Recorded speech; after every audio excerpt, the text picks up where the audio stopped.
Welcome to the show, everybody. Thanks for watching. Hope you've had a great morning so far. So I want to get into something I wrote about yesterday. I wrote a piece yesterday called what was it called? Oh, the 4 things that are destroying boys in our culture. And I want to talk about that. I want to bring that conversation over to this forum as well, because I think it's so important. Especially in a society where we hear so much about, we hear about 2 things quite a bit. We hear, number one, that boys are privileged, that men are privileged. There's this mystical male privilege that we're always told about, and that, we rarely see it manifest into anything, into anything tangible, but we're told that it's there, that men are so privileged to be in this culture. And then number 2, we're told about the persecution and the oppression of women. And in the midst of all this, while we're having this discussion about male privilege, and while we've got feminists complaining about, they're so persecuted, they're persecuted because, female actresses in Hollywood don't make as much. A female actress in a movie made only $5 million, while a male actor on the same movie made $15 million. Oh my gosh. While we're talking about that kind of persecution, or oh my goodness, you don't want to pay for my birth control? Are you kidding me? I'm oppressed. Pay for my birth control. So while we're having that conversation, boys, and concentrating specifically here on boys, on young men, they are dying. I mean, literally dying in many cases. But also inside. Men are dying inside. There's this emptiness, this confusion, this kind of hollowness that we are fostering in boys. And so I want to discuss that and talk about the things that lead to that. The great challenges that boys face in our culture, or another way of putting it, the disadvantages. There are some unique disadvantages that men, particularly young boys, suffer in our culture that women either do not suffer at all, or they don't suffer at all to the same degree. So the first thing, and I talked about this in the video I did yesterday as well, but I want to focus on it because I think this is one aspect of the plight of men that isn't focused on nearly enough. But our culture just relentlessly preys upon a boy's weaknesses. I just imagine the world that a 13-year-old boy inhabits, okay? Just if you can, just put yourself into the world, into the mindset, put yourself into the shoes of a 13-year-old boy, of the average 13-year-old boy in America. So if you're this boy, that means that, you've long since been exposed to hardcore pornography. You probably watch it regularly. The average age of first exposure to pornography is, I think, 10 or 11, according to most studies. And I think that's a pretty conservative estimate. I think for many kids, it's much, much younger than that. But let's say 10 or 11. So he's long since been exposed to hardcore pornography. He watches it regularly, probably. He doesn't really understand what it is or why he's even finds it appealing, but he watches it. And then puberty hits at right around 13. And his hormones are going crazy. They're going haywire inside his head. His brain is hardwiring itself to focus obsessively on sex. Now, that isn't his fault. He didn't choose this. This is just how he is. This is the biological imperative. There was a study done a little while ago that said that men, I forget how it was phrased exactly, but basically men focus more on sex than they do on food. So if a man had to choose between food or sex, he would take sex. Now, I think some of that stuff is kind of sensational. I think, if a guy's starving to death in the desert and he has to choose between the 2 things, he's probably going to take the food, I would think. But even if that's a little sensational, we know the reality is that, especially for boys when they're going through puberty, there is this intense preoccupation with sex that just kind of hits them all of a sudden, like a ton of bricks, and they don't even know where it's coming from. They don't understand it. And he feels just this biological impulse to go out and to find a sexual partner, even though he doesn't understand this urge. His conception of human sexuality has been perverted and degraded and confused by the porn habit he developed in 6th grade. But still, he is now, at the age of 13, a boy becomes fertile. A boy can conceive a child at the age of 13. Even though girls his age, for the most part, are not fertile. So this is biology. This is his body doing this, saying, oh, well, now you can have babies. Now you're going to be focused on sex.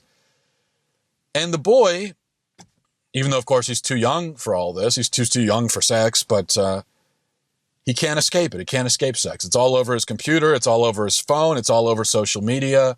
It's all over the TV. It's all over the music he listens to. It's all over the advertisements. It's the billboards and just everything. Everywhere he turns, even the magazine rack and the supermarket. I mean, everywhere he turns, and his hormones are already going crazy. He's already preoccupied. And everywhere he turns, there's this temptation. There's this preying upon what's already preoccupying his head.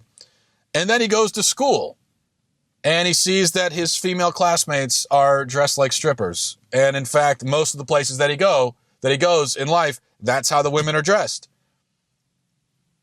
And because they say, well, this is my body, it's my, you just don't look. It's not my problem. It's not my problem if I'm, leading these boys into sin. It's not my problem at all. It's your problem. I don't care about them. Because that's the attitude that we fostered in girls. It seems that everyone is doing everything they can to make a degenerate and a creep out of him, even as they demand that he not become a degenerate or a creep.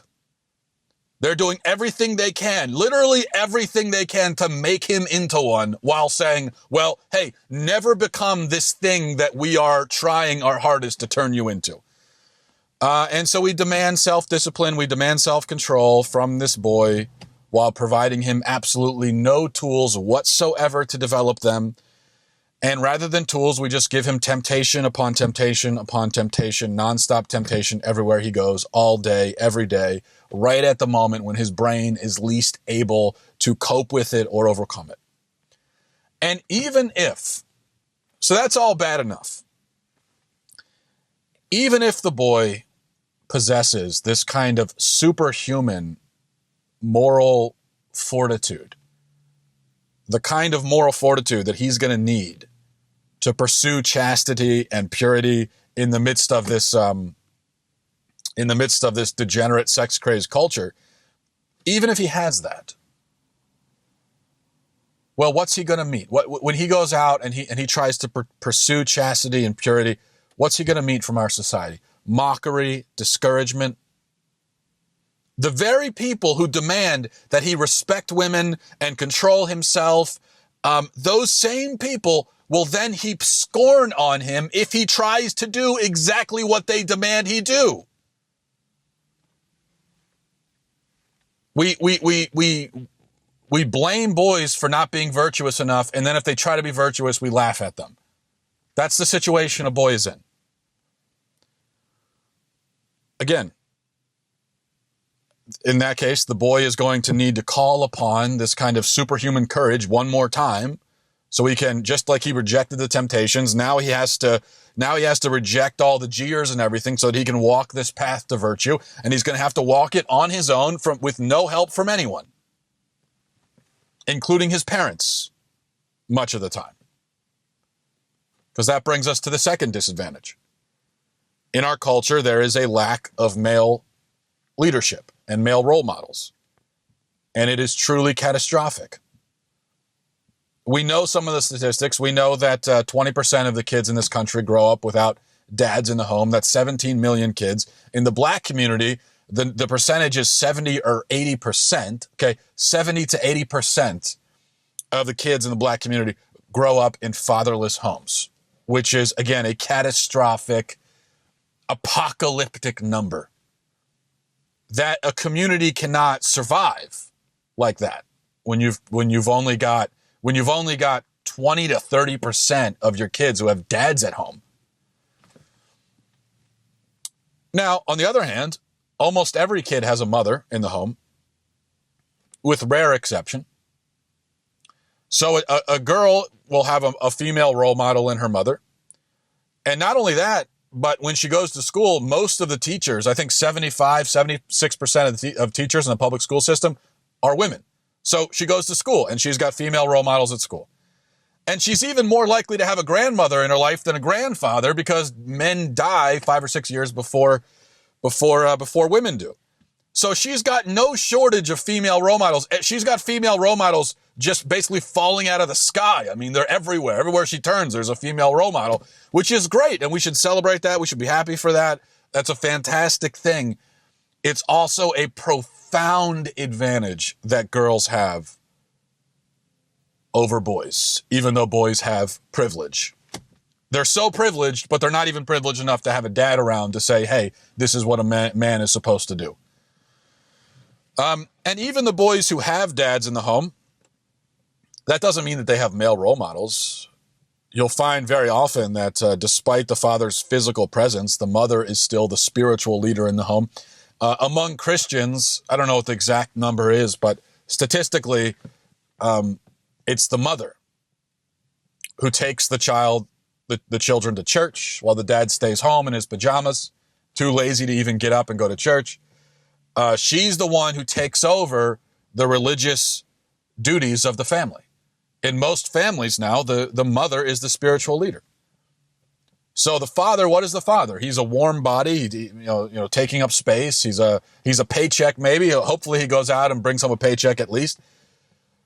But many of these dads, they're not leading their family, and they are not providing an example to their sons. They're just leaving their sons, hanging them out to dry and saying, hey, you figure it out. So if a boy wants to be a man, if he wants to know how to be a man, and that, by the way, is something that we need to teach kids. A boy needs to be taught how to be a man. A girl needs to be taught how to be a girl, how to be a woman. But many boys, they don't have anyone around to teach them that. So either they can turn to their mother and they can hope that their mother can somehow teach them how to be a man. And she can do her best, and she can even do a heroic job in trying to teach that lesson. But she's never going to be able to do it the way that a man can. Because when it comes to how to be a man, a woman can tell you, based on her observations, what she thinks a man does. But she cannot show you. She's a woman. All she can show you is what a woman does. It takes a man to show another man what a man does. So if he doesn't want to turn to his mother, then what's he going to do? What do many boys in this culture do? What's the next place? You can't look in the home. You don't look to the schools. You're not going to church. You can't look to the church. So where do you look then for your male role model? You turn on the TV. And many of these boys, now they're turning to musicians. They're turning to actors, celebrities, superheroes for their idea of masculinity. And they develop this cartoonish kind of hollow idea of manhood, and they become cartoonish, hollow men. That's what I notice when I look around. I see a lot of cartoon men walking around. Do you know what I mean? A lot of these men, they're cartoons. They've got this idea of masculinity that's cartoonish. And they're walking around, it's like they're wearing a costume because they don't even know who they are. So that's another disadvantage. Third, the education system is designed for girls. There's a reason why girls outperform boys in the school system. And it's not because they're smarter, statistically. Girls are not any smarter than boys. Yet, they do so much better in school. Even though the boys with all their privilege, somehow they can't even get Somehow they can't even get good grades in school. Why is that? Because the classroom is set up to foster or to cater to the girls. It is set up to reward the kind of calm, organized demeanor that's natural to girls. Boys are not like that for the most part. With exception, boys are not like that. Boys are rambunctious. They have physical energy. They have trouble sitting still. I got a 4-year-old boy at home. This is him totally. I mean, he's bouncing off the walls. He's got all this energy. He's got trouble sitting still. He doesn't like sitting still.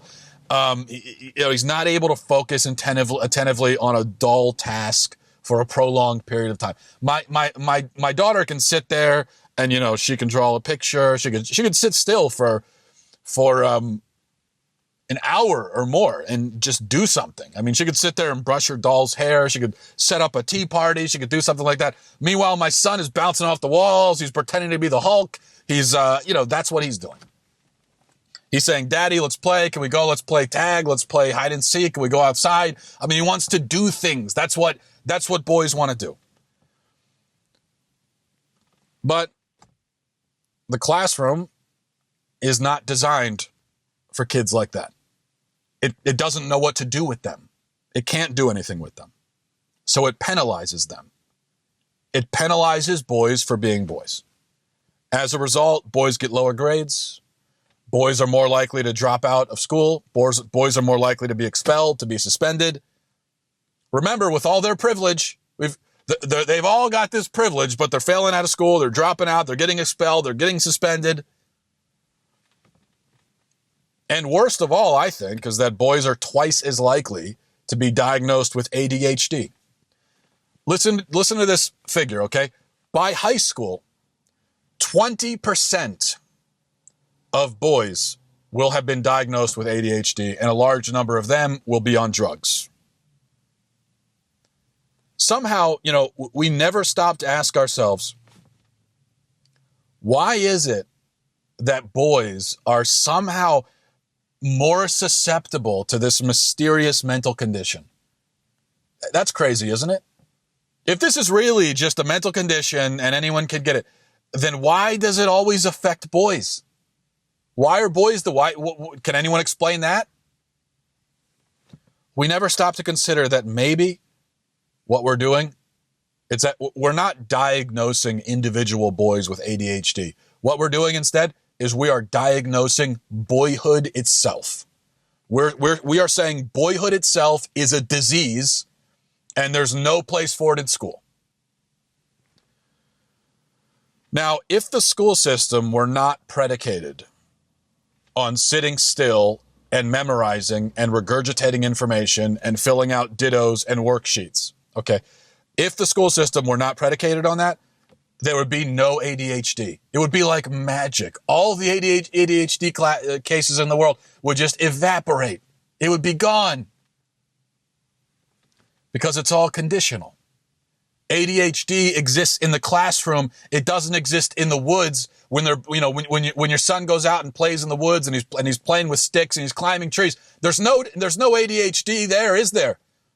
There's no ADHD in a tree fort. It's only in a classroom because we've decided that, we need boys to sit still for 7 hours a day, 5 days a week for 12 years, 9 months out of the year, repeating information. That's what we need them to do. And if they can't do it, we will stuff pills into their face and make them. And if they still can't do it, kick them out of school. But that's privilege. That's their privilege. I mean, seriously, before you tell me about male privilege, have we turned womanhood into a disease? Well, actually, we kind of had. We actually have done that with the birth control pill. But that's a different conversation. Number 4, masculinity is denigrated in this culture.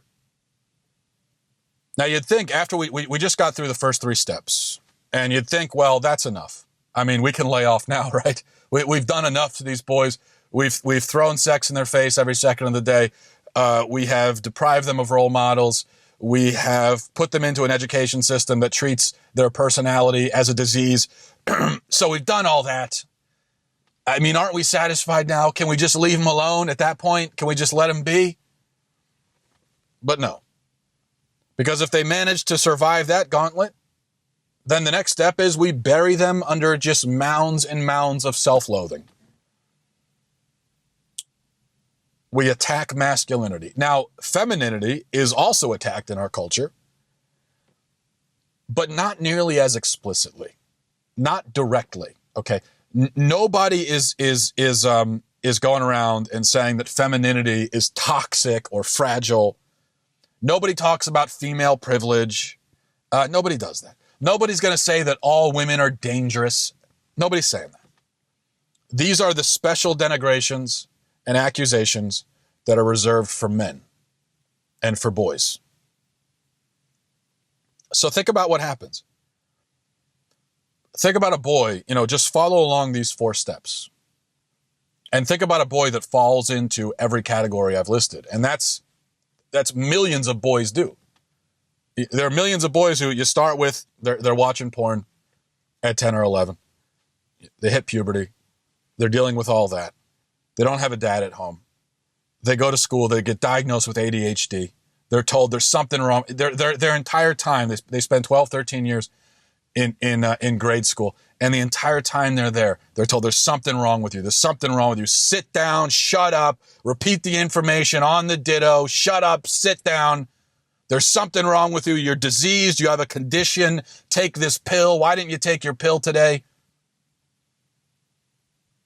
And that's what the boy is dealing with for 12 or 13 years. And then he comes out and let's say he manages to go to college. And that's when the feminism hits him. And that's when the feminists go after him. I mean, he can barely walk. He's emerging from this gauntlet, like just bruised and battered and on drugs and everything.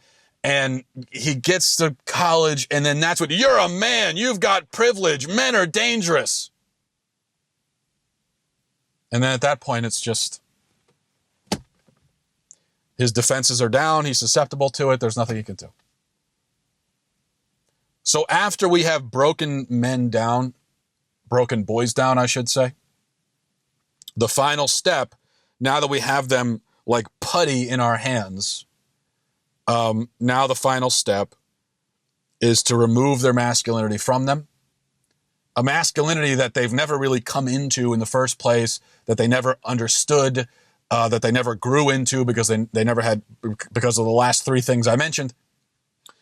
And so it's not very hard for our culture then to come in, and the feminists and the colleges, they can come in and they can just take this masculinity that's already bruised and battered, and they just remove it from the man and feminize him. Why do you think it is? There's another medical mystery here. So we've got the medical mystery of why is it mostly boys that have ADHD? Another medical mystery is why is it mostly men that are transgender? Have you noticed that? Most of these stories that you hear about transgender 8-year-olds whose parents are so accepting of it, which is, by the way, their parents are abusive and should be in prison, but their parents are so accepting of it. In almost every case, it's a boy turning into a girl. And then as you get older, the transgender community is comprised primarily of men. Why is that? Could it have something to do with the fact that there is a crisis of identity in American manhood? There is a crisis of identity because we've got these boys who grow up and they never learn what it means to be a man. They never learn to embrace their masculinity. They never learn to see it as a good and constructive and beautiful thing. They never learn that there's a place for men in society. That they never learn that society needs men to be men and to do certain things and to, men are the ones who are fighting the wars and building the bridges and building the buildings and protecting and providing. It's men doing that mostly. I mean, men literally built this civilization. But they don't learn that because that would be upsetting, to the feminists. And that might hurt a girl's feelings, so we can't talk about that. And so that means, so what do? We all of the things that men uniquely contribute, we say you can't talk about that. No, you don't. You're not unique at all. You don't contribute anything special at all. Shut up, you sexist, patriarchy. How dare you suggest that there's anything special about being a man? There's nothing special about you. You're not special. Being a man is nothing. A woman can do anything that a man can do.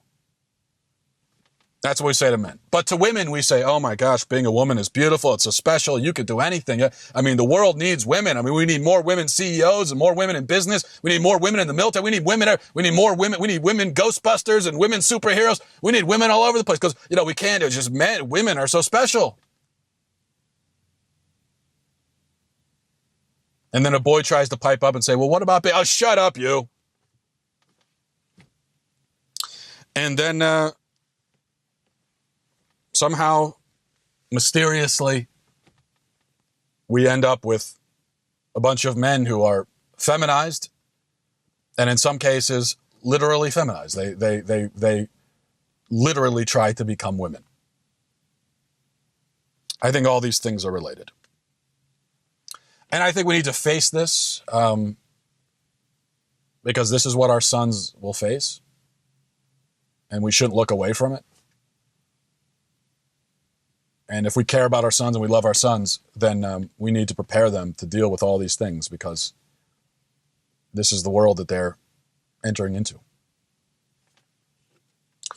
All right, everybody. Thank you for watching, and I'll talk to you tomorrow.